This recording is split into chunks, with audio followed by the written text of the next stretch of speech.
On Mother's Day, my son, a young, wealthy, and busy businessman, came to visit me, holding a bouquet as bright as the morning sundae.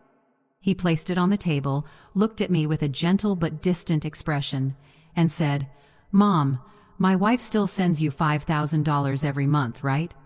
I just want to make sure you're comfortable." I froze. My heart started pounding. $5,000? For the past 8 months, I'd been living on food packages from the church and small donations from kind neighbors. I whispered, my voice trembling, "Son, the church is helping me get by." He stared at me, the smile vanishing from his lips.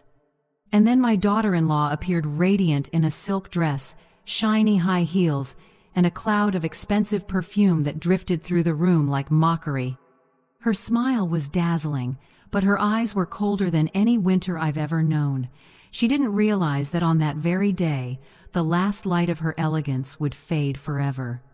If you're still listening, tell me where you're watching from. Every comment you leave is another mark in this journey. And if this story has touched you, don't forget to hit like so it can reach even further. My name is Margaret Hayes, a 67-year-old widow living alone in a small house on the outskirts of Dallas, Texas. This house used to be filled with laughter, the place where my husband and I raised our only son, David. After my husband passed away from a heart attack 10 years ago, I learned to slow down, tending my garden, cooking, occasionally teaching Bible classes at St. Mary's Church down the street. I didn't have much, but it was enough until old age came knocking, and everything grew more expensive with each passing day. David, the boy I once carried in my arms, is now a millionaire at 38. He owns a chain of tech companies, drives a brand new Tesla, and lives in a mansion in Park Cities where the annual property tax alone equals what I've earned in my entire life. I was proud of him, of course. I raised him with these hands, believing he would grow into a good, kind, and grateful man. So when he walked into my house that afternoon, sunlight spilling across his tired but handsome face, my heart warmed until he spoke. "Mom, my wife still sends you $5,000 every month, right?" It felt like someone had sucked the air out of the room. My heart pounded against my ribs, and my fingers clenched the corner of my old apron. I tried to smile, but my lips were dry as dust. $5,000? I repeated, my voice catching. "Son, the church is helping me survive." David's eyes widened, his smile dissolving. He glanced toward the woman who had just entered, Clara, his wife, in a pearl-colored silk dress and shimmering silver heels. The scent of Chanel, no. 5 filled my small living room, overpowering the smell of the apple pie I had just baked to welcome my son. Clara smiled lightly, a smile that could melt a room if it weren't so cold. "Oh, Mother, you must have forgotten," she said sweetly, her voice like honey over ice. "I stop by every month to bring the money, remember?" I looked at her calmly. "If you did bring it, then it must have gotten lost somewhere," I said, barely above a whisper. The room fell silent. I could hear the ticking of the wall clock, the hum of cars outside, and the pounding of my own heart. David looked between us, between the gray-haired mother in her apron and the glamorous wife in her designer dress. His brow furrowed. "Clara, you have been bringing the money, right? I transfer it to you every month." Clara tilted her head, her smile unwavering. "Of course, David. I come here every month. Maybe Mother just forgot. You know, old age. The memory isn't what it used to be." The words were soft as feathers, but they landed on my heart like stone. Old age. I'd heard that phrase too many times since my husband died from people who thought an old widow was nothing but a fading memory. But I knew my memory. I remembered every bill, every prayer, every face at church. And I knew, without a shadow of doubt, that Clara had never given me a single penny. I nodded slightly, choosing silence. Some battles aren't meant to be fought right away, they're meant to be observed. David stood, walked over, and placed a hand on my shoulder. "Mom, it's probably just a misunderstanding. I'll check the accounts. I just want you to live comfortably, without worry." I smiled faintly, but something inside me had awakened a quiet storm of suspicion and resolve. I said nothing more, just cleared the table and placed a glass of orange juice in front of him. As David sat down, Clara moved gracefully to his side, resting a possessive hand on his shoulder. Her gaze swept over me, cool, dismissive, the look of someone who believes money can buy integrity. The air in the room turned cold. Even though the sun outside was blazing, a chill ran down my spine. Clara glanced around the room, her eyes brushing over the old photo frames on the wall. David as a little boy, golden hair, bright eyes, a carefree smile. She exhaled softly. "You've done such a great job keeping the house clean, Mother, even at your age." I smiled faintly. "Old, yes, but not so old that I forget who comes through my door, Clara." David looked at me uneasy. "Mom, come on, it's Mother's Day. Don't get upset. I just want you to be happy." "My son," I said, my eyes still on Clara. "So do I. But happiness doesn't come from what people say they've done for you, it comes from what they've actually done." David froze, and Clara's smile tightened before disappearing altogether. After they left, I sat alone in the living room. Sunlight streamed through the curtains, spreading across the old wooden table. $5,000 a month, 8 months. $40,000. That money could have fixed the leaking roof, replaced my broken fridge, helped me live out my final years in comfort. Instead, I'd been counting canned soup from the church pantry and thanking God for every loaf of donated bread. I pressed a hand to my chest, not out of anger, but from the ache that rose inside me. A silent, bone-deep ache. That night, I opened my old notebook, the one where I used to jot down grocery lists and prayers. But this time, I wrote something different. Find the truth. And beneath it, don't trust fake tears. I closed the notebook and took a deep breath. I wasn't weak. I'd survived loss, loneliness, and struggle, and I would survive this too. David might have been fooled, but I hadn't. And if Clara thought I'd sit quietly while she played perfect, she had chosen the wrong woman to underestimate. I spent the rest of that afternoon in my small kitchen, sunlight cutting through the curtains into long golden lines across the floor. The jasmine tea on the table had gone cold, but I stayed seated, staring at my old phone, asking myself, could I be wrong? Maybe the bank made a mistake? Maybe Clara sent the money by mail? Or maybe, in a rare moment of confusion, I had simply forgotten? No. I knew every detail, every small gift I had ever received. There had been no letter, no envelope, no money from David. That evening, I pulled out my old accounting ledger, the one I kept from my years as treasurer at the church's women's committee. I flipped through the pages, each line precise: $12 for blood pressure medicine, $24 for utilities, $10 for community dinners at St. Mary's, every expense recorded neatly. No mention of transfer from David Hayes. Nothing. The next morning, I went to First Texas Community Bank, where I still kept a small savings account. I sat across from a young teller named Molly and handed her my passbook. "Please check if there have been any transfers from David Hayes. He says he's been sending me $5,000 each month for the past 8 months. Molly looked surprised, typed a few lines, then shook her head gently. "I'm sorry, Mrs. Hayes. There's nothing. The only activity was a $1.35 interest payment back in February." I nodded, thanked her, and stood up. Outside, the Texas morning wind swept through my gray hair. I stood on the sidewalk, feeling as if a stone had fallen straight through my chest. No transfers, no envelopes, no letters, nothing. For 8 months, I had clipped coupons from the local paper, bought canned soup instead of fresh vegetables, and quietly thanked God every time the church delivered food. I was used to eating alone, counting change before heading to the store, but never, not once, had I imagined that behind my son's silence was a lie. I went home, set my purse down, and sat motionless. The ticking of the wall clock filled the house, the wedding gift my husband had given me 40 years ago. Each slow-moving minute hand seemed to whisper, "The truth is coming." That afternoon, I went to St. Mary's Church as usual. Reverend Cole, who'd known me for over 20 years, saw me sitting quietly in the last pew after the service. He walked over, his voice kind. "Mrs. Hayes, are you all right?" You look tired today. I smiled faintly, hiding my trembling hands. I'm just trying to understand why my son's letters never arrived. Reverend Cole placed a hand on my shoulder. The Lord has a way of bringing truth to light. Don't lose faith. I nodded, but inside faith wasn't enough anymore. I needed action. That night, I opened a brown leather notebook, David's gift for my 60th birthday. On the first page, instead of a prayer, I wrote, "If they're lying, I'll make them tell the truth through the law." I pressed the pen hard into the paper. Under the lamp, the words glowed like a vow.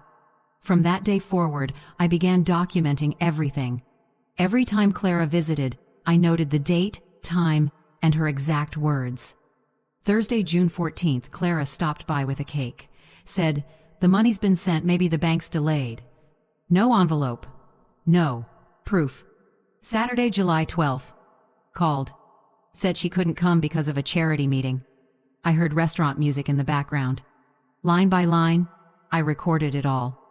No anger, no hatred, just the precision of someone who had spent a lifetime balancing numbers, knowing they never lie. The weeks that followed, Clara kept visiting, always flawless. Designer dresses, expensive handbags, sparkling heels. Each time, she brought a small gift. Flowers, cookies, sometimes scented candles. But never an envelope. One afternoon in August, while I was watering the garden, her white Mercedes pulled into the driveway. Clara stepped out, radiant as ever, holding a bunch of lavender. "I brought you some flowers to help you relax," she said sweetly. "Stress isn't good for the memory." I set the watering can down and wiped my hands on my apron. "My memory's just fine, Clara. Fine enough to remember that the last time you brought me money was never."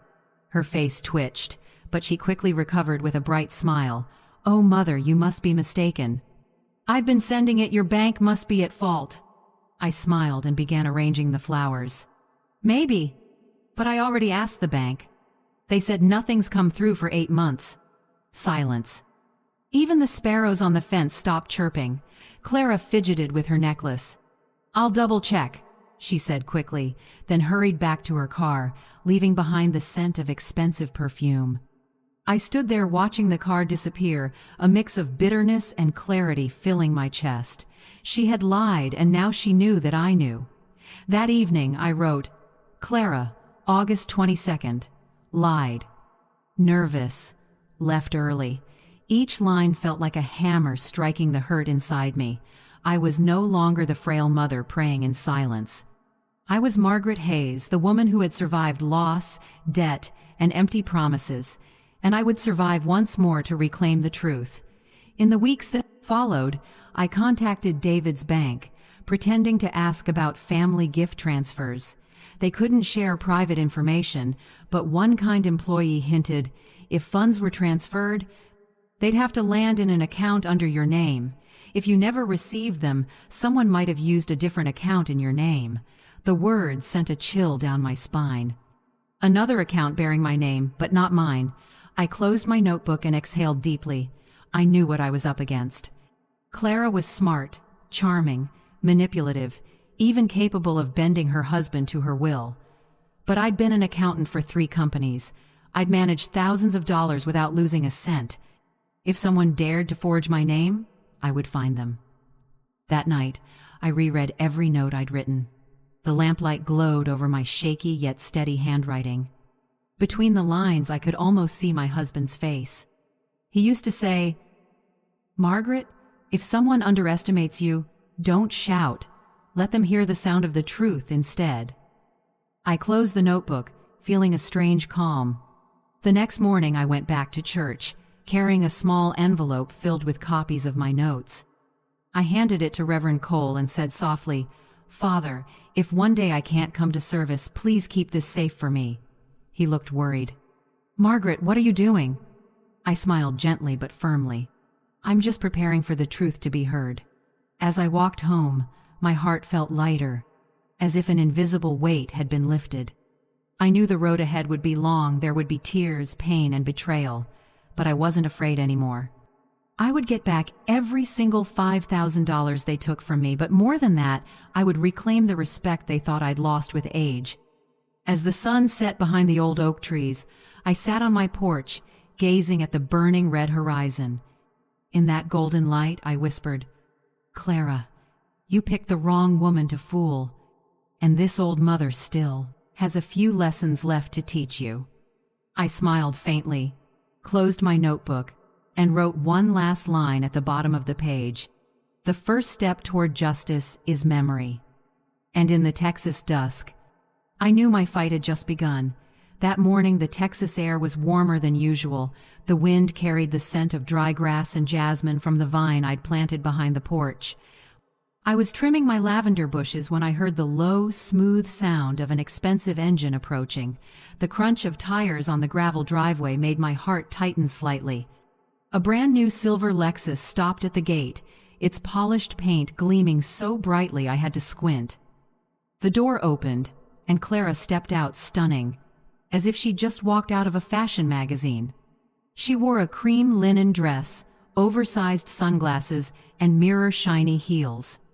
In her right hand, she carried a large gift basket wrapped with a golden ribbon. She smiled, her voice sweet as honey layered over steel. "Mother, I brought you a little something." David's been in meetings all morning, so I came in his place. I wiped my hands on my apron and watched her climb the porch steps. "How thoughtful. You two must be very busy," I said softly, without smiling. Clara's gaze wandered across the garden as she exhaled. "Oh my, your garden is still as beautiful as ever. I don't know how you manage it all by yourself." "With these hands and a little patience," I replied, tucking my shears into the potting soil.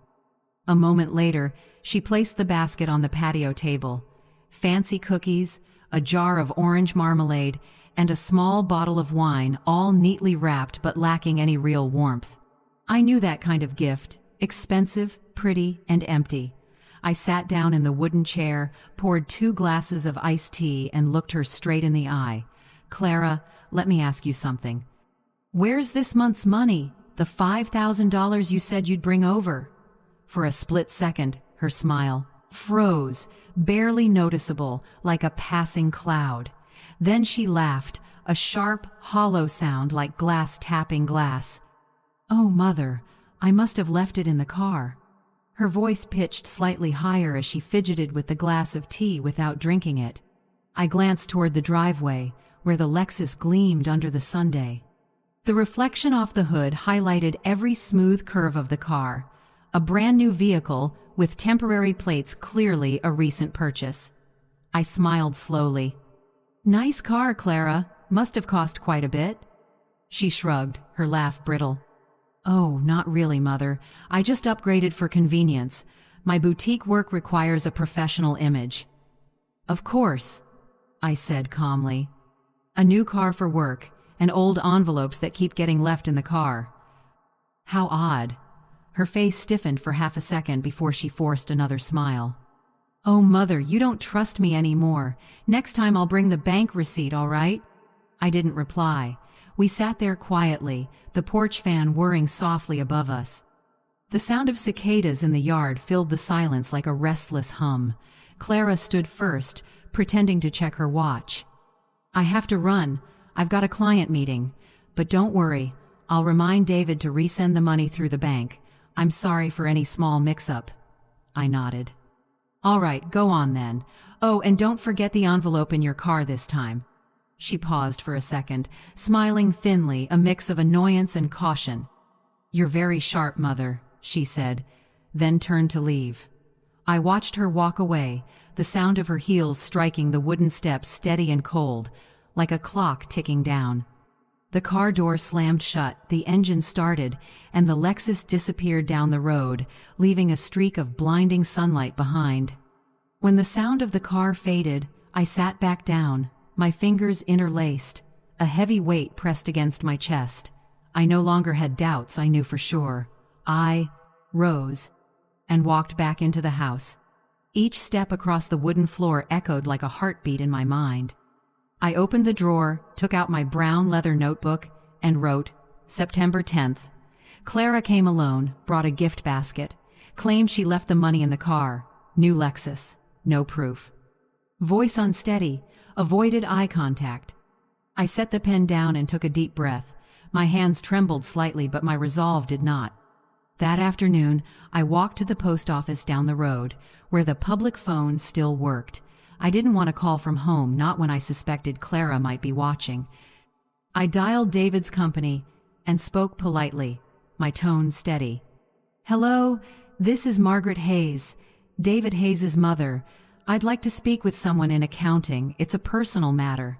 After a short hold, a middle-aged woman answered. "This is Sandra Miller, head accountant. Mrs. Hayes, how can I help you?" I gripped the receiver tightly, keeping my voice calm. "Thank you, Sandra. I just need to confirm something small. My son said his company has been deducting $5,000 each month from his personal account to send to me. I'd like to know if that's correct." There was a short pause. Then Sandra spoke, her tone hesitant. "Mrs. Hayes, I can't disclose personal financial details, but let me check. Yes, I recall seeing automated transfers on the same day every month for that exact amount. It does appear that the money was sent, but I'm not sure to whom." "To whom?" I repeated. "It wasn't sent to me?" I'm not certain, Mrs. Hayes. The recipient's name matches yours, but the account number is different. I assumed it was yours." A chill ran down my spine. I forced myself to speak evenly. "Thank you, Sandra. That's all I needed for now." I hung up and stood motionless in the phone booth. My heart raced, but my mind was clear as glass. There it was, the truth. Someone had created a fake account under my name. And only one person was close enough to pull that off. Clara. On the walk home, my shadow stretched long across the road. The wind carried the scent of scorched grass and dry earth, a smell that reminded me of poor Texas summers long ago, when my father used to say, "If you want to know who's honest, look at their hands." Honest hands always show the marks of work. I thought of Clara's hands, long, manicured fingers, diamond rings, holding designer handbags. Not a single callus, not a trace of real labor. That night I skipped dinner. I made a cup of peppermint tea and sat at the kitchen table under the warm yellow light. The house was so quiet I could hear the last cicadas outside fading into the night. I opened a new page and wrote, September 10th.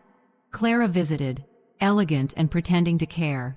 New car, same lies. Called David's company, confirmed.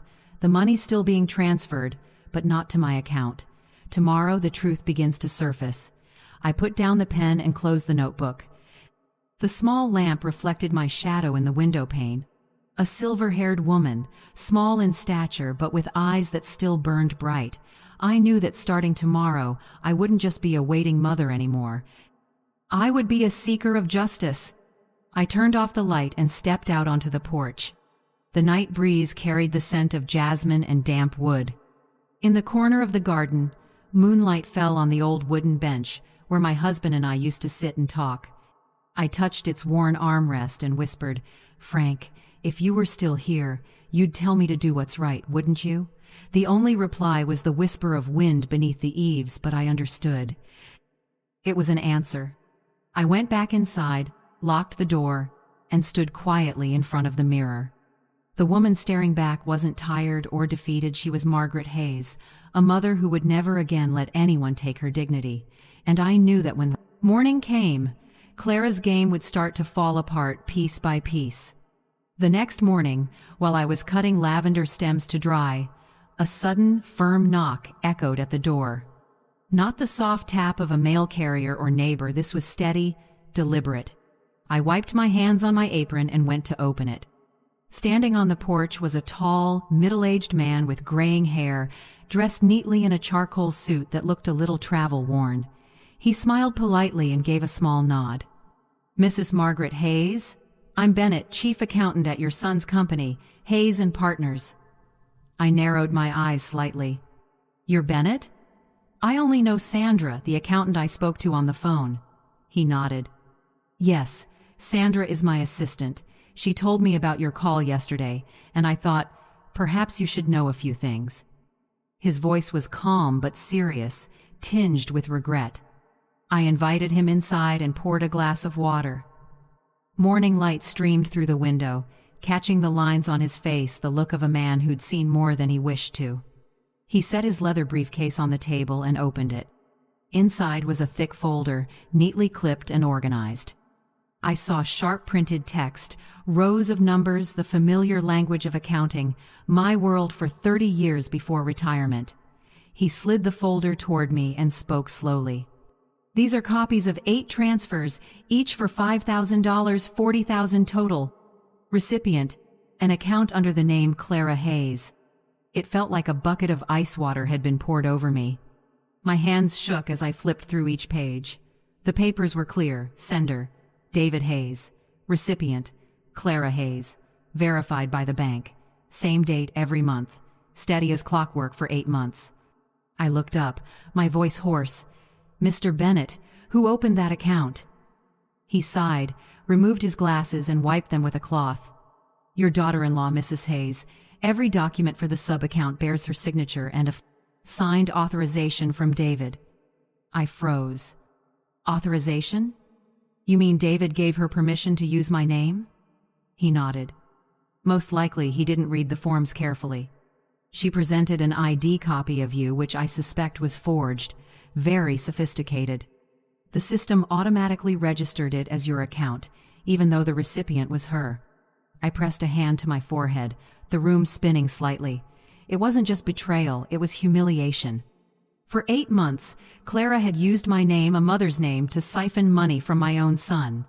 I asked quietly, "And David? He doesn't know?" Bennett hesitated before answering. "Honestly, I don't think so. David's a hardworking man, but he trusts people too easily. He lets Clara handle most of the paperwork. And..." He paused and looked up at me. "She's also been using the company credit card for personal expenses." I stared at him. "The company card?" "Yes. The corporate credit card of Hayes and Partners. Supposed to be for client entertainment and business expenses, but recently we found irregular charges, spa visits, jewelry, clothing, even first-class flights to New York. Over $30,000 in just 3 months. I sat in silence. The words spa, jewelry, flights echoed in my head like a hammer striking metal. I turned to look out the window. The morning sun glowed over the wooden bench where Clara and I once sat drinking tea while she chatted about her work. I remembered her voice that day. "Mother, David's so busy. I handle everything for him." Now I knew. Everything meant every dollar. I turned back to Bennett, my voice raspy but firm. "Mr. Bennett, if I want to expose this, will you help me?" He met my gaze, his gray-blue eyes steady. "Mrs. Hayes, I believe in justice, but I also believe in evidence. We need to prepare carefully. Otherwise, she'll twist the narrative and turn David against you. Clara is not an easy opponent." I nodded. "I know. I've seen her do it before, smiling while she lies." Bennett gave a faint, grim smile. "I'll help. But give me time to gather everything. I need to pull all transaction histories, related documents, and secure written confirmation from the bank that the account isn't yours. It'll take a few days, but I promise we'll have the truth." I looked at him, and in his eyes, I saw something I hadn't seen in anyone for a long time. Integrity. "Thank you, Mr. Bennett," I said softly. "You have no idea how much this means to me." He closed the folder and stood. "I'm just doing what's right, Mrs. Hayes. And, I'm sorry to say this, but cases like yours happen more often than you'd think. Many people are betrayed by those closest to them." I nodded, my eyes landing on a framed family photo on the wall. David, at 10 years old, grinning beside his father. I remembered that day clearly. It had rained lightly, and my husband had said, "Teach him to tell the difference between good men and smooth talkers, Maggie. They often wear the same smile." Bennett left afterward, leaving me alone with the stack of papers on the table. The door clicked shut, and the house went quiet again. I stared at the thick file. Every transfer line spelled out, each one a piece of evidence of betrayal. I carefully placed everything into a small metal box and slid it under the cabinet. When I turned the key, it felt like I was locking another door, the last door of my trust. As afternoon faded, sunlight spilled across the porch and lit up my gray hair. I brewed a cup of black tea, sat at the kitchen table, and looked out at the garden where the lavender swayed gently in the wind. Everything looked peaceful, but inside me, a quiet fire burned. I took out my notebook, opened to a fresh page, and wrote slowly but firmly, September 11th. Mr. Bennett came. Brought records of 8 transfers, $5,000 each, month, to an account under the name Clara Hayes. Clara is also using the company card for personal spending. David was deceived, not just my money, but his too. I have an ally. The fight begins. I set the pen down and looked toward the window. Outside, the sky burned red, like a streak of fire slashing across the clouds. In a low, steady voice, I said, "Clara, you forgot I worked as an accountant for 40 years. I can read lies in numbers, and this time, the numbers will speak for me." I closed the notebook, feeling lighter. For the first time in months, I didn't feel alone. There was someone, a witness, willing to stand with me. That night, I slept better than usual. The crickets in the yard sounded like a steady count of hope. In my dream, I saw Bennett standing in a white light, holding up the file, while Clara backed away, her face shaken as each secret peeled back. And when I woke, I knew I was no longer a victim. I was the one setting the truth in motion. 3 days later, with every fact in my head lined up as neatly as rows on a balance sheet, I decided to act. I called David. My son's voice was warm and familiar, but I heard a hint of exhaustion. "Mom, I'm sorry I've been swamped lately. Clara says she's been visiting you regularly, right?" I smiled and kept my tone light. "She has, son. Clara's very thoughtful. I'm thinking of inviting you both to dinner this Sunday. It's been a while since we've had a proper meal together." David agreed happily, never noticing the thin wire hidden in that invitation. I spent all Sunday morning preparing. Not because I wanted a perfect dinner, but because I wanted it to feel completely ordinary. Honey roasted chicken, mashed potatoes, apple walnut salad, and apple pie, David's childhood favorites. I polished my late husband's old silverware and set the dining table with soft candlelight. Everything was arranged carefully, warm, sincere, and just enough to make a liar let down her guard. When the clock struck 6, I heard a familiar engine at the gate. A gleaming silver Lexus slid into the driveway. Clara stepped out first, flawless as always, soft waves in her hair, a jade silk dress, and a faint trail of Dior. David followed with a bouquet of white lilies. "Mom, you look great!"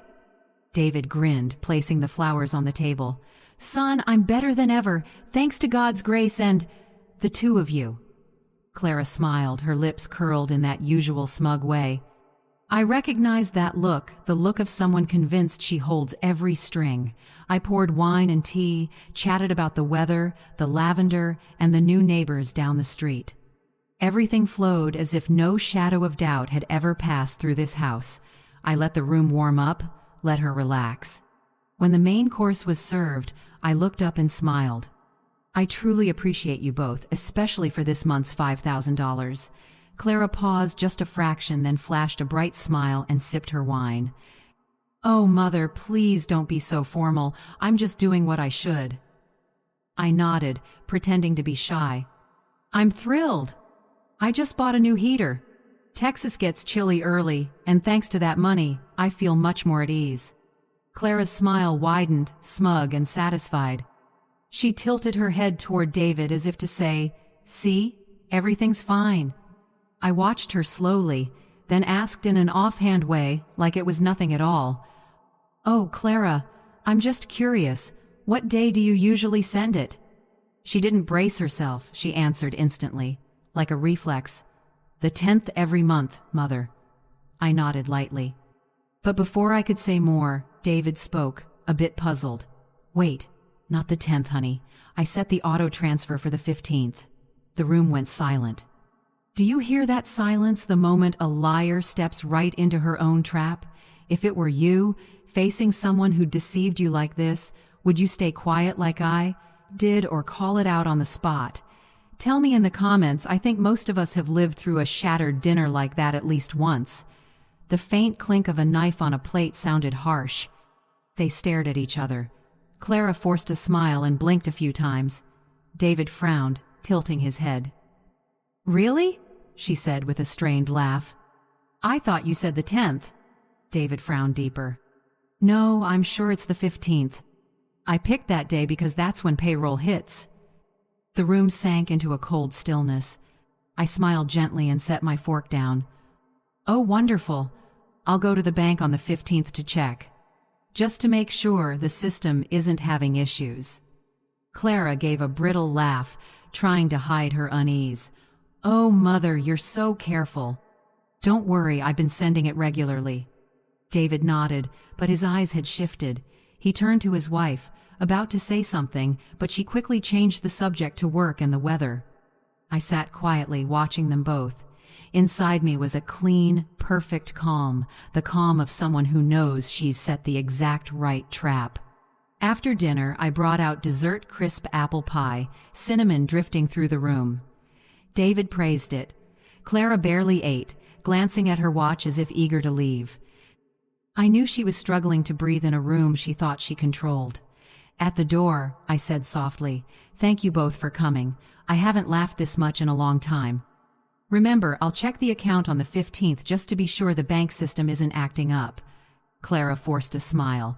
"Yes, Mother. I'm sure there won't be any problem." David kissed my cheek, his eyes gentle as always. But I saw something else there, a thin new line of doubt. When the Lexus pulled away, I stood in the doorway, watching the taillights fade. The night wind moved through the yard, rattling the wooden door. I went back inside and closed it softly. What I felt wasn't triumph, it was release. I went straight to the small office off the kitchen and turned on the computer. The glow from the screen caught my husband's photo. His kind smile felt like a quiet push forward. I opened my email and wrote to the only two people I trusted now: Bennett, the honest accountant, and Amelia Rowe, my old college friend, who now specializes in financial fraud. I typed slowly, heartbeat steady, eyes clear. Subject: "It's time to begin. Bennett, Amelia, everything's ready. I just confirmed Clara lied about the transfer date." They think I believe them, but they contradicted each other right to my face. "I want us to move forward with the plan. Please start checking all transactions and prepare the comparison file. By the 15th, I want every piece of evidence lined up. It's time for her to self-destruct. Margaret." I reread the last line and smiled faintly. There was something about self-destruct that made me feel lighter, not from vengeance, but because justice would come from the liar's own hands. I hit send and leaned back. Outside, the night breeze stirred the curtains with the scent of jasmine and damp soil. I closed my eyes and listened to the clock ticking, counting down to the 15th, the day the truth would begin to crack through. 2 days later, Bennett replied. The email was short, just like him. "I obtained confirmation from the bank. The account under your name was opened by Clara with forged documents. They'll release data once we have a subpoena. Amelia will handle that. Everything is moving in the right direction, B." I read it, feeling my chest tighten and then loosen, like hearing an old iron gate swing open. "I'm not cruel. I just want the truth spoken so my son can wake up. I want David to understand that trust is not a blank check for someone to drain until nothing is left." That night, I opened my notebook and added one more line as a small ritual. September 13th, dinner. Went perfectly. Clara exposed herself. David began to doubt. 15th bank check. Justice is coming, soft as a breeze. I closed the notebook and blew out the candle. In the dark, moonlight filtered through the window onto my face. I looked in the mirror and saw a silver-haired woman, slight but bright-eyed. And I whispered slowly, to myself, or maybe to my husband, "Long gone. Frank, do you see? She thinks she's clever." But her own mouth tightened the noose. "All I have to do is stay quiet and wait for the 15th. I smiled a small smile, warm enough to fill the room. The trap was set, and the prey was walking in. The next morning, the Texas sky was startlingly clear. I sat by the window with a cup of hot jasmine tea, strangely calm. Today was the day Bennett had promised to send everything. In just a few hours, every lie would have a shape black ink on white paper. Around 8 o'clock, the phone rang. It was Bennett. "Mrs. Hayes," his voice steady and low, "it's all done. I just sent you the full statements with related invoices. Amelia has reviewed them. She says with your signature, we can open a legal case."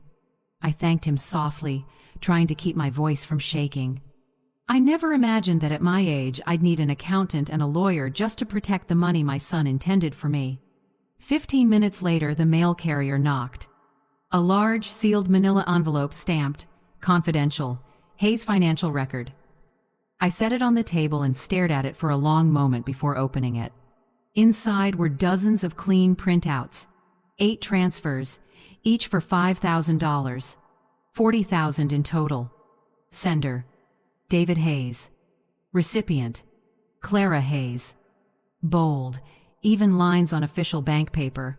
I read them twice and still felt disbelief, as if the numbers were laughing at my faith. At the bottom, Bennett's blue ink note: Mrs. Clara Hayes used this as a personal account. In addition to the 8 transfers, there are other charges. Via the secondary card, spa, shopping, travel, and a new car lease. Total spending over 8 months, $47,800. I sat still. Morning light slipped through the blinds and laid a pale gold over the pages, the color of truth. I turned to the next sheet. A spa receipt in Houston for $1,200. Cancun travel for 2 people, $3,600. A new Lexus purchase with a $15,000 down payment. Each receipt was a small knife. I remembered her walking into my house, perfumed and polished, holding gifts, smiling softly, saying, "Mother, I just want you to know I care for you like my own." Now I understood care meant draining every dollar under my name. I sat for a long time, breathed deeply, then reached for my brown leather notebook, the one I call my Justice Journal. Under the date, I wrote carefully, one clear word at a time: September 17th. Received Bennett's records, 8 transfers of $5,000, all into Clara's hands. Spa, travel, new car. $47,800, the price of trust. My hand trembled, not from fear, but because I was about to reclaim the dignity that had been stolen. That afternoon, Amelia Rowe called. Her voice was firm and precise, the tone of someone seasoned by tough courtrooms.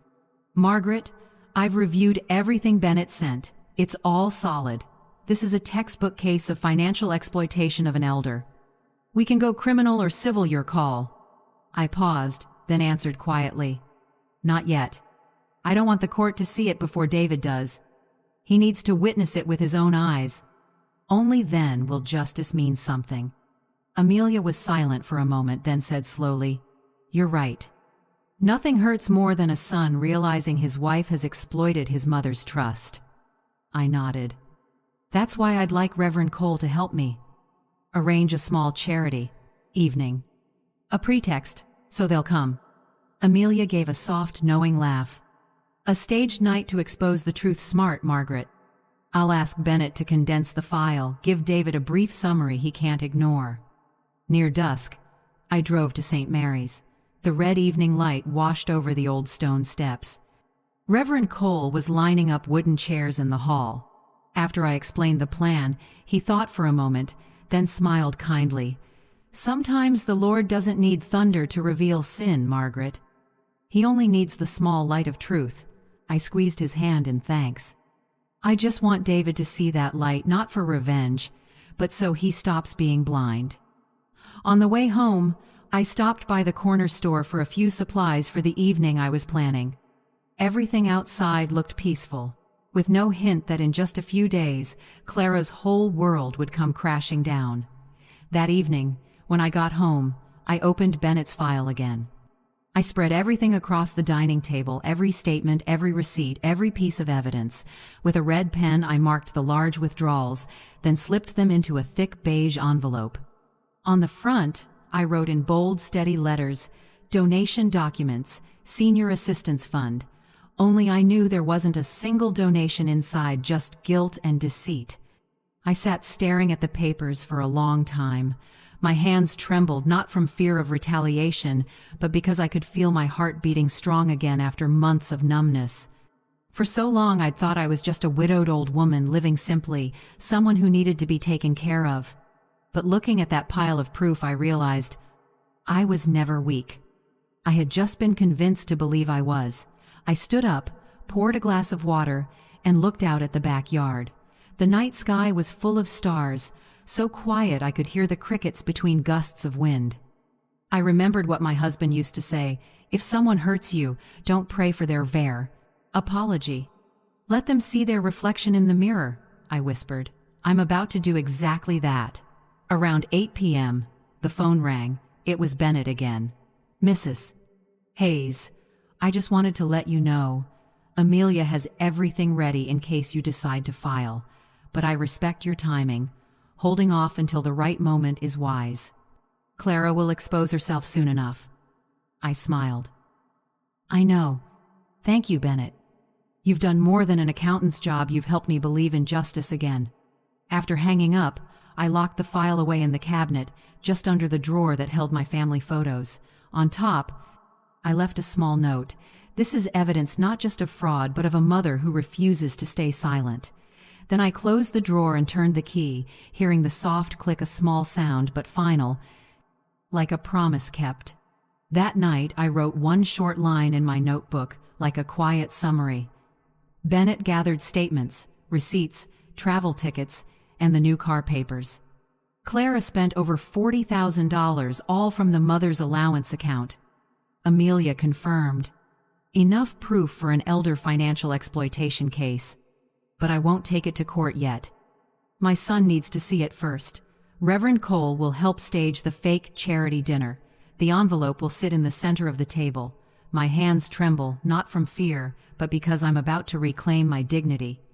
Tonight, I'll sleep in peace. I set the pen down and exhaled. The desk lamp cast a warm glow over an old family photo, me with David when he was little, back when his smile was pure, untouched by ambition, or that sweet-faced woman beside him now. I touched the frame gently and whispered, "You once told me, Mom, you're the person I trust most in the world. I'll make you remember that." I turned off the light and walked slowly to my bedroom. The night breeze slipped through the curtains, carrying the faint scent of lavender from the garden.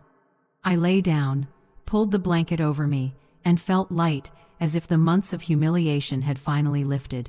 For the first time in 8 long months, I slept peacefully. Not because Clara hadn't yet faced punishment, but because I knew the truth was on my side. I had never loved a Sunday evening more. The late Texas sunlight poured over the small garden, turning the lavender vines golden. In the kitchen, the pot of red wine beef stew simmered softly, filling the house with the aroma of herbs. It was David's favorite dish since childhood. I still remembered how, every birthday, he'd ask for it because Mom's stew tastes better than any restaurant. This time, I wasn't cooking out of love, but as part of a ritual. A final dinner for my son to finally see the truth I had hidden too long. On the table, I laid out a crisp white tablecloth, antique porcelain dishes, and 3 small wine glasses. In the center, the beige envelope rested neatly like an invisible guest waiting to be acknowledged. Around 7 p.m., I heard the car outside. Through the window, I saw David and Clara arriving. He wore a simple white shirt, while she, as always, appeared overdressed. A pale pink silk dress, new heels, and a string of pearls gleaming at her neck. "Mom!" David hugged me tightly. "I miss this smell, your stew. It smells like home." I smiled, resting a hand on his shoulder. "I made it for you, just like old times." Clara stood behind him, that polished, fake smile glued to her lips. "Oh, how cozy. You always make dinner feel so special, Mother." "Yes," I said softly. "Tonight will be very special." About 15 minutes later, Reverend Cole arrived, holding a large, white-wrapped envelope. "Sorry I'm late," he said. "Here are the donation papers you asked me to bring." I took it with a nod of thanks and gestured for him to join us. Clara tilted her head, her voice syrupy. "Oh, so this really is a charity dinner. Mother? I thought you were joking."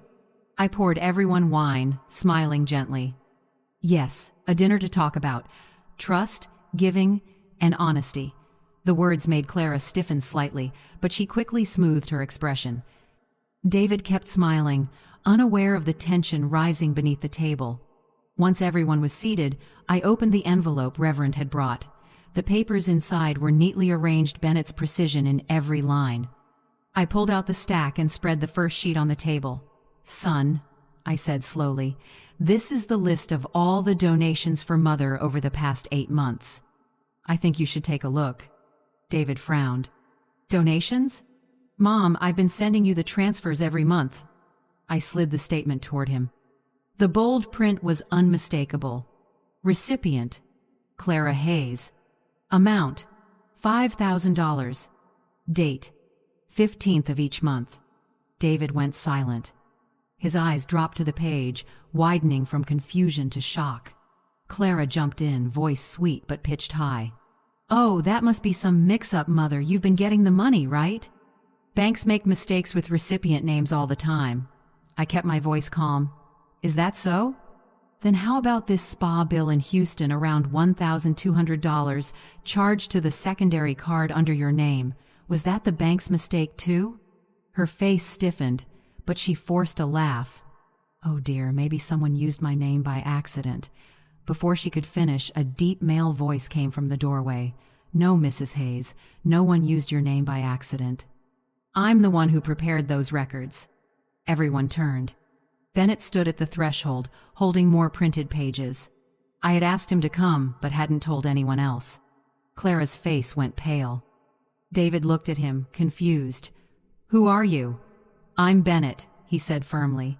"Chief accountant at your firm and the one your mother authorized to investigate the transfers made under her name." The air froze. I rose, facing Clara. "Bennett can verify every amount, every signature, every transaction. 8 transfers, 5,000 each. Not once did they reach me." David turned to his wife, voice breaking. "Clara, what is this?" She grabbed his hand, tears welling up. I just borrowed it, that's all. I was going to pay it back. I didn't want to upset your mother." I sighed softly. 8 months of borrowing? And by forging bank papers under your mother-in-law's name?" Clara sobbed harder, but her tears didn't carry guilt, only desperation. David pulled his hand away, eyes burning. "What did you do to my mother?" he shouted, voice shaking with fury. "I sent that money so she could live comfortably.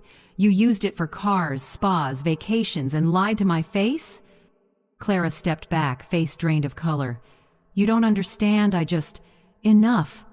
David slammed his palm on the table. The glass rattled sharply.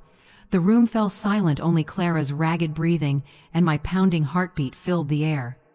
Reverend Cole, who had sat quietly the whole time, folded his hands and spoke in a low, steady tone. "Sometimes God doesn't need to punish the guilty. He just lets them see their true reflection." I sat back down and looked at Clara, my voice calm. "You know, I didn't need that money. What I needed was respect. And you took that not just from me, but from your husband too." Clara sobbed, stammering, "Mother, I'm sorry. I just wanted to help David manage things better. I didn't mean." I shook my head. "Stop lying. You didn't manage, you stole." Bennett stepped forward, placing the final file in front of David. "These are the originals, Mr. Hayes. Forged authorizations, bank records, and receipts. Keep them. You'll need them to protect what's yours." David said nothing. He stared at the numbers, then lifted his eyes to me. In them, I saw pain, shame, and the first spark of awakening. "Mom, I'm so sorry. I didn't know. I was such a fool to trust her." I laid a hand on his shoulder. "No, son. The mistake isn't in trust, it's in those who betray it." Clara burst into sobs, glancing wildly around for an escape. "I can't take this anymore," she screamed, then suddenly stood. "I don't need anyone's pity. If you want to believe her, go ahead." She snatched her purse and stormed out. Her heels struck the wooden floor, each step sounding like the end of something. David didn't stop her. He just sat, head bowed. The door slammed shut. Silence fell. No more crying, no more excuses, only the fading smell of stew and the heavy presence of truth. I looked at the open envelope, papers scattered proof of 8 months of deceit. I exhaled softly. "It's done," I said quietly. "The curtain's fallen." Bennett nodded, gathering the files. Reverend Cole rose and placed a hand on my shoulder. "You've done what not every mother has the courage to do, Margaret." I smiled faintly, but inside, there was an empty ache. This victory didn't bring joy, only release. When everyone left, I stayed behind. I cleared the table, the half-eaten plates, the red wine glasses, the chair where Clara had sat, still faintly warm. I looked around the room, remembering every word, every glance.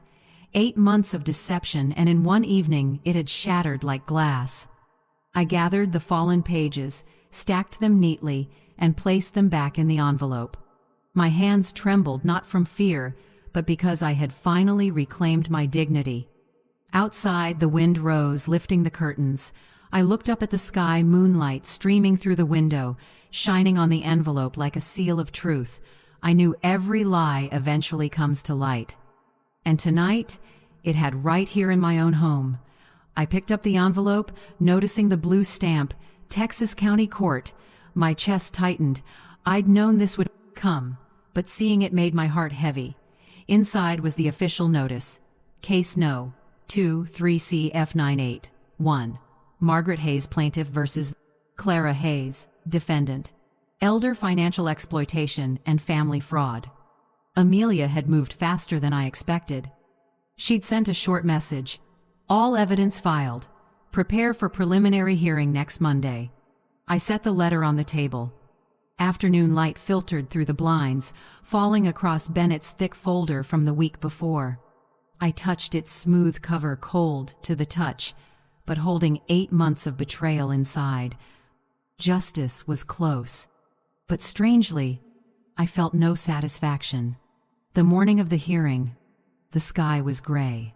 The wind sharp, like something about to break. I arrived early with Amelia. She wore a brown coat, her face stern but full of resolve. "You holding up, Margaret?" she asked, as we walked into the main hall. I pressed my lips together. "I am. I just wish it didn't have to come to this." The courthouse hallway was long, tiled in glossy white, smelling faintly of coffee, paper, and tension. It was unfamiliar, but somehow it made me feel safe. When we entered the courtroom, Clara was already there. She sat at the defendant's table in a black suit, hair neatly tied back, her face pale but her eyes pretending calm. Beside her sat a young lawyer, nervous, likely hired last minute. David sat behind them, alone and silent. He didn't look at me or at her. His eyes were sunken, tired, and hollow. When I sat down, Clara glanced over and gave a faint smile, a mix of defiance and despair. The judge struck the gavel. The court is now in session for the case of elder financial exploitation, Margaret Hayes versus Clara Hayes. Amelia stood first, opening her file. Her voice was clear and steady. "Your Honor, for 8 consecutive months the defendant, Mrs.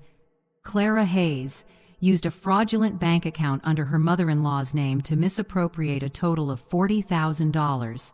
Additionally, the defendant used a company's secondary credit card belonging to Hayes and Partners for personal expenses, including spa services, travel, and a private vehicle purchase."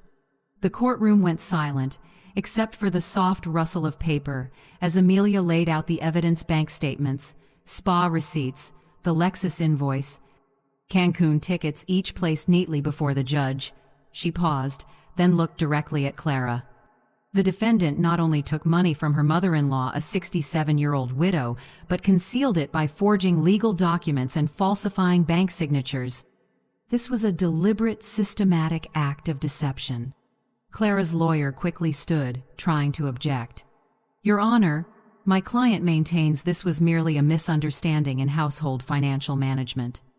Mrs. Margaret Hayes is elderly and may have misremembered the transfers from her son's account and household expenses." I felt my blood boil. Clara lowered her head, feigning fragility, then looked up, her voice trembling. "Your Honor, my mother-in-law's been forgetful lately." I've brought her money many times, but she doesn't remember. I never meant to hurt anyone. Maybe she just misunderstood." Those words cut through my chest like a knife. I wanted to jump up and scream, but Amelia placed a hand on my shoulder, signaling me to stay calm. Then she stepped forward, her voice sharp as steel. "Your Honor, Mrs. Margaret Hayes' memory is sharp enough to document, in detail, every single day Clara visited and everything she said.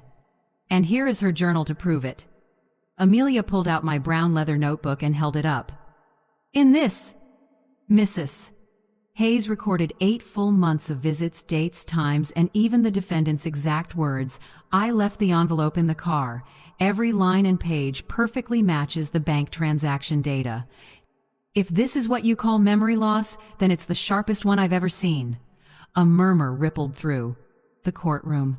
The judge peered over his glasses, slowly flipped through a few pages of the file, then frowned and turned toward Bennett, who had been invited as an expert witness.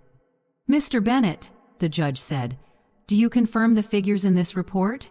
Bennett stood, adjusted his tie, and replied firmly, "Your Honor, I am the chief accountant at Hayes & Partners. I confirm that all statements and reconciliations are authentic. Each transfer was made from Mr. David Hayes' personal account to an account opened under the name Margaret Hayes.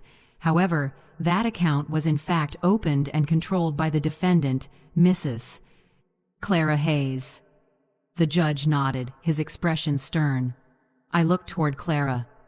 She lowered her head, nails digging into her palms, her face pale. Amelia continued, "Your Honor, under the Texas Elder Protection Act, the defendant's conduct constitutes elder financial exploitation and marital financial fraud.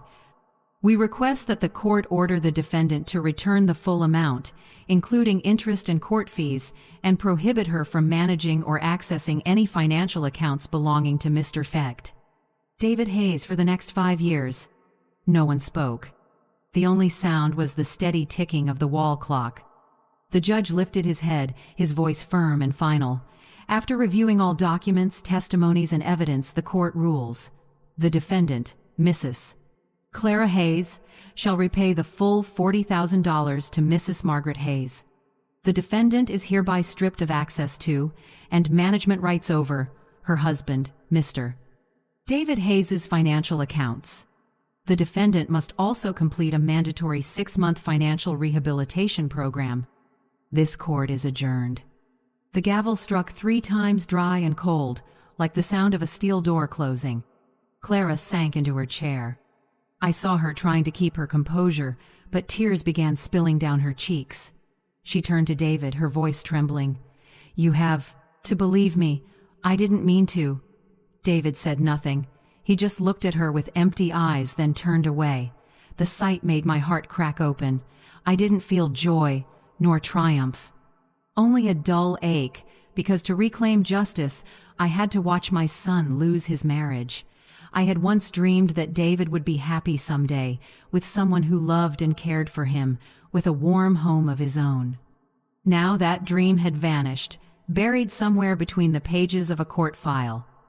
Amelia placed a hand on my shoulder, her voice gentle. "You did the right thing, Margaret. You didn't just protect yourself, you saved your son." I nodded, but my lips couldn't form a smile.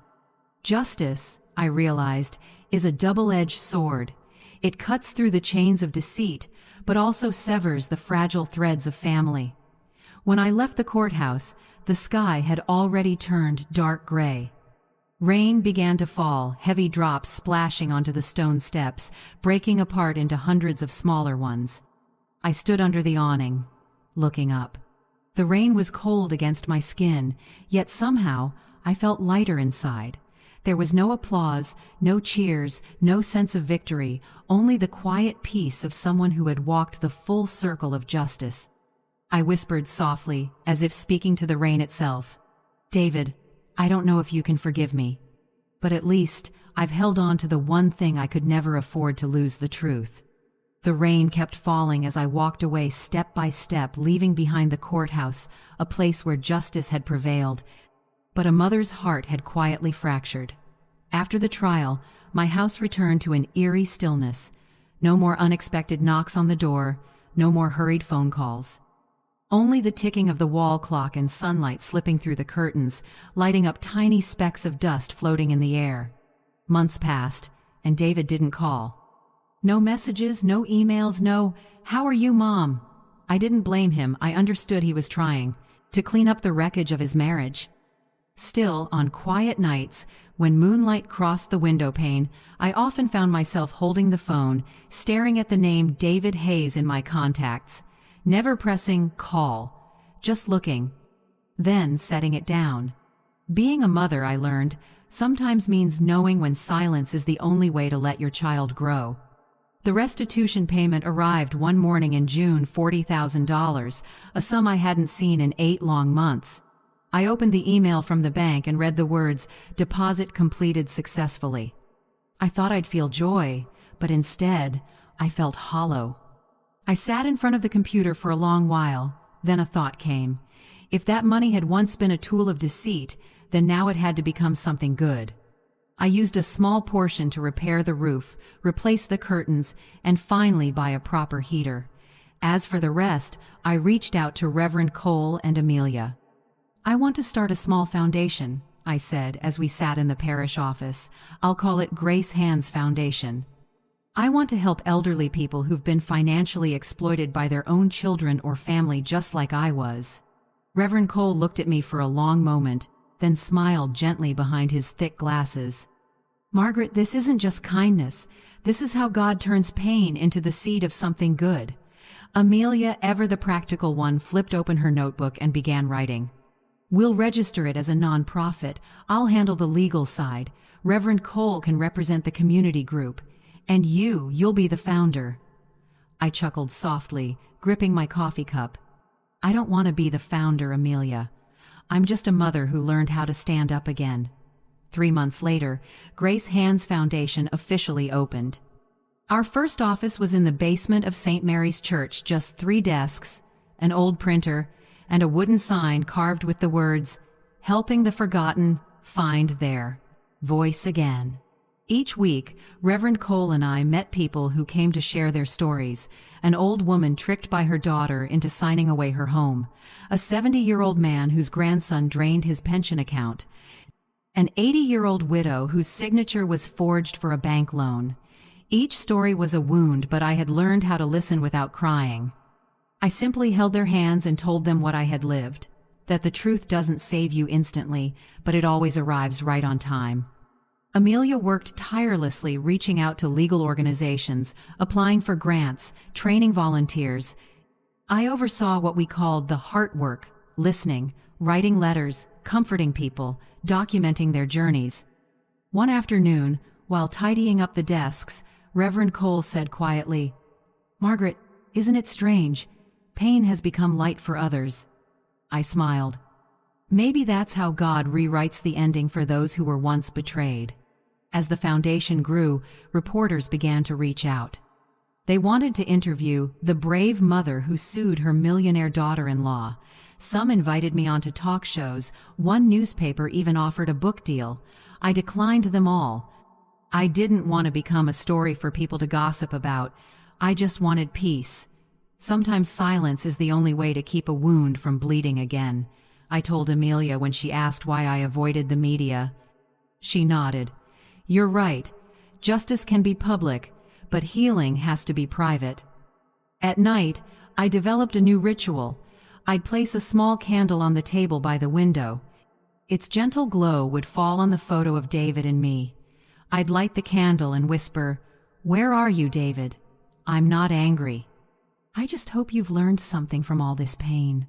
The flame flickered, illuminating that old picture, David's innocent smile, the one untouched by betrayal. I touched the cold glass frame, and warmth spread through my heart. I realized forgiveness isn't forgetting, it's choosing not to let the wound define the rest of your life. Sometimes Reverend Cole would ask, "Margaret, have you truly forgiven her?" I'd answer, "Maybe I have, because I no longer want her to suffer. But forget? No. The betrayed can forgive but never forget." He'd smile. "You're still the strong Margaret, I know." One crisp autumn morning, while I was watering the plants on the porch, Amelia arrived with a new envelope. Our foundation just received funding from the Elder Justice Fund. They want a long-term partnership. I looked at the envelope, feeling both proud and humbled. Who would have thought a woman who once survived on canned food from the church was now helping others reclaim their dignity? I didn't cry. I simply smiled, a real, gentle smile, soft as mist. Yet, on quiet nights, I still sometimes hear the wind brushing against the door, sounding almost like my son's voice calling. I know David isn't ready yet. Maybe he's still trying to forgive himself. Maybe he's paying his penance through silence. I don't blame him. I wait not because I need him, but because I need the truth to come full circle. The truth about motherhood, trust, and a love that survives even betrayal. I believe that one day, when my son knocks on my door, I will still open it, not because I've forgotten everything, but because I've learned to love without letting myself be broken again. I light the candle, watching its flickering glow dance across the frame. Outside, the wind carries the scent of lavender into the room. I whisper, like a prayer, "My son, I don't need you to apologize. I just hope you remember this trust is the most precious gift we have, and once it's lost, it can take a lifetime to find again." The flame shrinks to a thin golden thread, but I stay there, watching until it fades completely. My heart strangely calm, because I know the storm has passed, and this stillness is mine. That night, rain poured steadily from dusk till midnight. Wind lashed against the windows, scattering the lavender pots I had brought in earlier that morning. The yellow lamp in the living room reflected on the wet glass, glimmering like fragments of the memories I'd been sorting away for months. I was sitting by the window, reviewing the donation files for next week's Grace Hands Foundation meeting, when I heard a knock, soft but insistent, carrying the chill of the storm. I looked up. It was past 10 p.m. At my age, few people knock that late unless... I walked to the door, my hand trembling as I turned the latch. The door swung open, wind rushing in, rain splattering onto my coat, and there under the downpour stood David. He was drenched, hair plastered to his forehead, eyes red and weary. In that instant, time froze. The boy I once held in my arms, the one I taught to tie his shoelaces, now stood before me, trembling like a lost child. "Mom," his voice cracked. "Mom, I'm sorry. I've been so stupid." Before I could respond, he stepped inside and sank to his knees on the wet floor. A broken sob escaped him raw, unguarded. He buried his face in his hands, his shoulders shaking. And I just stood there, looking at my son, the man who once thought he understood everything, now crumbling in the very house where he was raised to value honesty. I knelt beside him, placed a hand on his shoulder, and said softly, "David, get up, son. Everyone stumbles. Forgiveness isn't forgetting, it's saving yourself." He lifted his head, tears mixing with rain, streaming down his face. "I don't deserve your forgiveness. I doubted you, let her manipulate me, stayed silent while you suffered. Mom, I lost everything." I shook my head gently, guiding him to the sofa, drying his hair with a towel as I used to when he was little. Each motion was slow, tender, as if moving too fast might shatter the fragile moment of reconnection. "I don't need your apology," I said quietly. "I just need you to remember truth never arrives late. It only waits until we're brave enough to face it." He said nothing, only stared at the flickering fireplace. Outside, the rain beat against the window like the belated heartbeat of a soul waking up. After a long pause, David whispered, as if afraid of his own words, "Clara's gone, Mom." I stopped drying his hair. He continued, "She drained the savings account, took what was left from the company, and disappeared. They say she ran off with a man she'd known before we were married." I closed my eyes. No anger, no surprise, just a quiet sadness settling in, like the rain that had already accepted the end of the storm. David's voice trembled. I tried calling, texting, looking everywhere, but she vanished. She only left one message: "You trusted the wrong person." I took his hand, warm, firm. No, son, I said. You just realized the truth too late, but even when trust is broken, it's still what separates us from those who deceive. He rested his head on my shoulder like a child who had finally found his way home. I felt his breath, uneven but real. Then came a soft sob. I lost everything, Mom, my career, my money, my dignity. I stroked his hair, my voice calm. No, my son. What you found tonight is far greater the heart that knows how to admit its mistakes. The rain lasted until almost midnight. I brewed him a cup of ginger tea while he sat curled up by the fireplace. Steam rose, mingling with the scent of burning wood, filling the room with warmth. I don't understand how you can stay so calm after everything, he said quietly. I smiled faintly. Because I know justice isn't about making someone pay, it's about restoring balance. You see, Clara reaped exactly what she sowed. He nodded, staring at the dancing flames. I only have you left now, Mom. No, I replied. You still have yourself. And what you choose to do from this moment on will decide whether you truly stand again. He was silent for a while, then suddenly said, Mom, can I help with your foundation? I want to do something meaningful. Maybe start this weekend? I looked at him. His eyes were sincere, so much that I had to fight the swell of emotion rising in my chest. Are you sure, son? Of course, Mom. I don't want to live the way I used to anymore. I want to relearn how to use money to heal instead of to hurt. I nodded. Then come on Saturday. Reverend Cole will be happy to see you. From that day on, David came to help at the foundation every weekend. He drove in early, bringing coffee for everyone, then sat with me organizing files and writing thank you letters to donors. Some days he helped Reverend Cole move chairs. Other days, he went with Amelia to meet elderly victims and record their stories. People say time heals everything. But for me, it wasn't time. It was my son's transformation that became the real medicine. One morning, I saw him sitting at his desk, focused on fixing a spreadsheet, his brown hair glinting in the sunlight. In that moment, I saw my little David again, the boy who used to help me wash dishes, who once asked, Mom, what does honesty mean? I looked at him, my heart swelling with tenderness and gratitude. David? I called softly. He looked up. Yeah? You've crossed your own pains, son, I said, smiling. Not everyone has the courage to do that. He smiled faintly, a rare, genuine smile I hadn't seen in months. If it weren't for you, Mom, I don't know how long I'd still be drowning in guilt. I placed a hand on his shoulder, my voice warm. I didn't save you, David. You saved yourself. Outside, a gentle rain began to fall. I looked through the window, raindrops slid down the glass, then disappeared. The door he had once knocked on that stormy night now stood open. No more rain pouring in, only the wind carrying the scent of damp earth and lavender. In that quiet moment, I understood.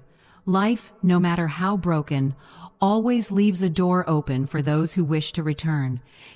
And as I watched my son smile in that sunlit room, I knew the storm had passed, and peace had finally found its way home. One autumn morning, as soft sunlight spilled through the window, I sat at my desk, staring at a blank sheet of paper. The breeze carried a faint lavender scent from the porch, my favorite fragrance, gentle yet patient, a reminder of endurance. I picked up my pen. The ink flowed smoothly like breath, and the first words appeared. Clara, thank you. Because of you, I learned the true value of honesty and the strength of self-respect. I paused, watching the ink spread faintly under the morning light. Strangely, there was no anger in me, only a quiet peace. I continued writing. If not for you, I might still believe that truth is something obvious, that kindness is always repaid in kind. But you taught me something different. Truth only has meaning when we're brave enough to defend it. You took my money, but in return, you gave me something money could never buy: freedom. I smiled softly. My handwriting became lighter, gentler. I don't know where you are now or if you found peace, but if one day you read this, I want you to know, I forgave you. Not because you deserve it, but because I refuse to stay chained to the darkness you left behind. I set the pen down and looked at the page, now full. A letter written for no one but written with the clarity of a heart that had once been broken and healed itself. I folded it carefully, slipped it into a cream envelope, then opened a small wooden box my late husband used to keep old birthday cards. I placed the letter inside, among family photos and a note he once wrote me. "Margaret, truth doesn't need to be shouted, only lived." I closed the box, hearing the soft click of wood, a sound like a chapter gently closing. In the months that followed, Grace Hand's foundation grew faster than I could have imagined. Each week, we welcomed new people. Some arrived in tears, some with messy folders, some needing nothing more than a place to finally tell the story they had buried in silence. I saw myself in them, people once deceived, once belittled, but still clinging to the belief that justice exists. And every time we helped someone reclaim their rights, I felt like I was reclaiming a fragment of my own past. One day, David stopped by the office with 2 cups of hot coffee. He sat beside me, looking around the room now filled with posters, charts, and smiling faces on thank you cards. "I can't believe how big your foundation's become," he said, his voice a mix of pride and emotion. "You really did turn pain into light." I chuckled softly, setting my cup down. "Not the light of God, my son. The light of justice. God forgives, but justice never forgets." David nodded slowly. "Maybe I'm finally learning to understand that." I looked at him, and in his eyes I saw the man he had become, not the weak one who once ran from truth, but someone who now bowed to what was right. In that moment, my heart felt as light as air. I'm no longer afraid of being poor. The days of standing in line for canned food at the church are long gone, but I don't feel shame remembering them. If anything, I'm grateful those days taught me the dignity of endurance. I've realized there's something worth far more than money: self-respect. When a person holds on to self-respect, they can't truly be defeated even when they lose everything else. Now, every morning I still wake early, brew a pot of tea, and open the windows to let the light in. Sunlight spills across the photo of my husband and me. He's wearing a white shirt, his arm around my shoulders, eyes gentle and kind. I smile at him. "If only you could see this, you'd be proud of me, wouldn't you?" If he were still alive, I know he'd smile, not because of the money I recovered, but because I kept the strength he once loved in me, the strength to never let anyone else define my worth. That evening, after David left the office, I stayed behind, opened the old journal that had followed me through this journey, and wrote the final line: "The thief is gone, but the lesson remains." I paused, looking out the window. The sky was turning pale orange, raindrops tapping softly on the roof. I heard the distant church bells ringing slow, deep, like time breathing. I closed the journal, feeling as though I'd finished a prayer. No need for revenge, no need for applause, just the peace of knowing that even in a cruel world, honesty still has a place to stand. I blew out the candle beside the photo frame. Its light dimmed, leaving a faint trace of wax in the air. And in the darkness, I whispered to myself, "Thank you, Clara. Thank you for taking everything from me so I could finally learn that the most important thing in life isn't holding on. It's learning how to rise again." A year later, Texas bloomed into spring. Lavender flourished by the porch, and the morning sky turned the soft blue of silk. I was brewing tea when the phone rang, a call from Austin. A woman's cheerful voice came through. "Mrs. Margaret Hayes? Congratulations! You've been selected as Texas Woman of the Year. The council honors those who've contributed to social justice and senior rights. We'd love for you to speak at next week's ceremony." I froze for a moment, not from pride but disbelief. A year ago, I was a 67-year-old widow living off church aid. Now, they called me a symbol of peaceful justice. Life, it seems, always finds a way to turn when you keep believing in the truth. The ceremony was held in the grand hall of the city courthouse. I chose a light blue dress, simple, like the life I now lived. No glamour, no pretense. When I stepped onto the stage, applause filled the room. Among the crowd, I saw David in the second row, wearing a white shirt, his eyes glowing with pride I hadn't seen since he was a boy. The host smiled. Mrs. Margaret Hayes, the founder of Grace Hands Foundation, a woman who turned personal pain into a force for justice, helping dozens of seniors reclaim their dignity. I walked to the wooden podium, my hands slightly trembling but my voice steady. "Thank you," I began. "But today I'm not telling my story. I'm telling the story of an unnamed mother who was deceived by her own daughter-in-law who lost both her money and her trust." The hall went silent. Faces young and old, men and women, all leaned in. I once thought that when someone betrays you, the best revenge is silence. But I learned something else. When someone steals your trust, reclaim it with truth. No shouting, no hatred, just truth. Because truth holds a power no punishment ever could. Applause erupted long and heartfelt. I paused, taking a deep breath. From the front row, I saw David wiping his eyes. The look on his face almost broke me, not out of pity, but because I knew he finally understood. When I spoke again, my voice softened, warm and low, like a message for everyone who'd ever been broken by betrayal. Justice isn't just what happens in court. It begins the moment you find the courage to say, "Enough," even when the one who's wronged you is someone you love.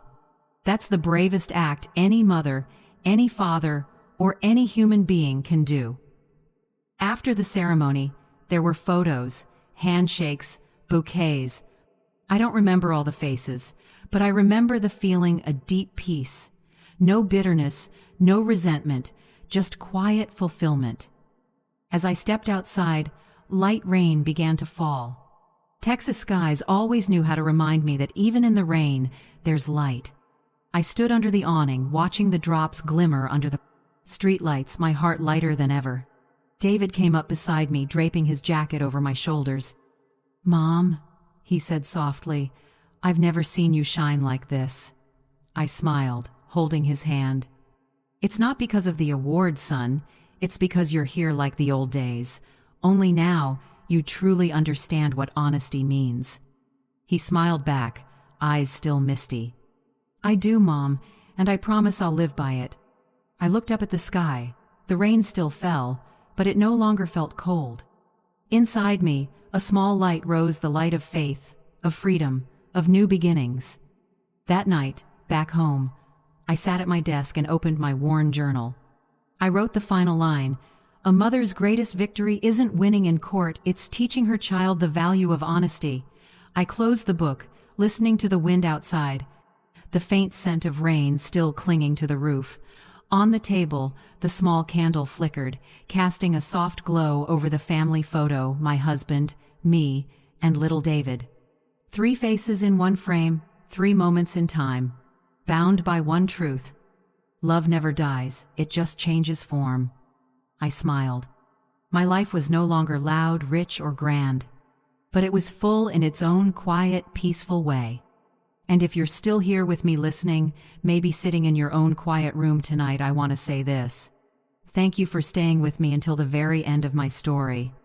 If you've ever faced injustice or betrayal within your own family, share your story in the comments below. I truly want to hear it, because maybe your voice today could help someone else find hope tomorrow.